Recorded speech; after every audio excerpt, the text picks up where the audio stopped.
মাত্র 2 বছরের ব্যবধান, তাতেই হাসি ফুটেছে রাজধানীর পাশের জেলা নারায়ণগঞ্জের সোনারগাঁয়ের খামারি কামাল হোসেনের মুখে।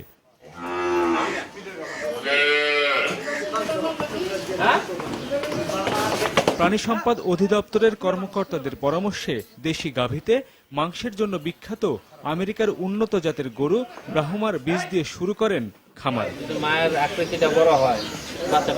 বছর ঘুরতেই কামাল হোসেনের খামারে এখন 8টি ব্রাহ্মা জাতের গরু, যা ধারণার চেয়ে অনেক বেশি মাংস দিচ্ছে। আমার পাশে থেকে এই গরুটির বয়স মাত্র 15 মাস এবং এই গরুটির বয়স 15 মাসের কিছুদিন বেশি এবং এই দুটি গরুর মাংস প্রায় 500 কেজির উপরে।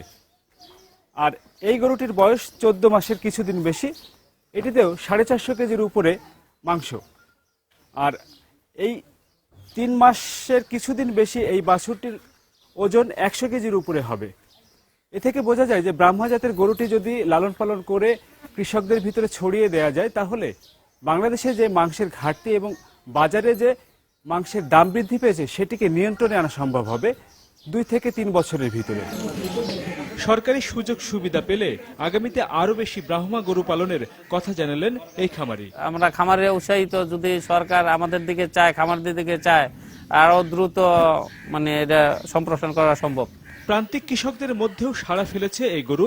দেশি গরুর তুলনায় খাবার কম লাগায় এটি পালনে খরচও নাগালের মধ্যে। এটা তো আমরা পিওর খাদ্য দিতেছি, শুধু কাঁচা ঘাস আর হালকা ভুসি, ফিড আর খ্যার।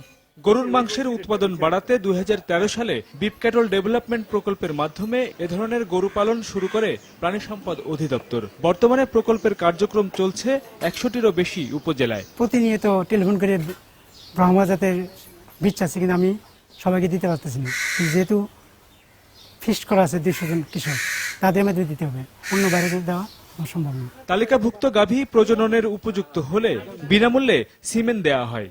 বাণিজ্যিকভাবে অধিক লাভজনক ব্রাহ্মা, কারণ প্রতিদিন দেশি জাতের গরুর দৈহিক বৃদ্ধি যেখানে 200 থেকে 300 গ্রাম, সেখানে ব্রাহ্মার বৃদ্ধি 1 থেকে 1.5 কেজি, যা দারুণ সাড়া ফেলেছে প্রান্তিক কৃষক ও খামারিদের মধ্যে। ইতিমধ্যে আমরা 80টা উপজেলায় 15 সাল অর্থ বছর পর্যন্ত আমরা 27,000-এর বেশি কৃত্রিম প্রজনন কার্যক্রম সম্পন্ন হয়েছে। মাঠ পর্যায়ে আমি অত্যন্ত আশাবাদী এবং অত্যন্ত ভালোভাবে এটা বাস্তবায়িত হচ্ছে।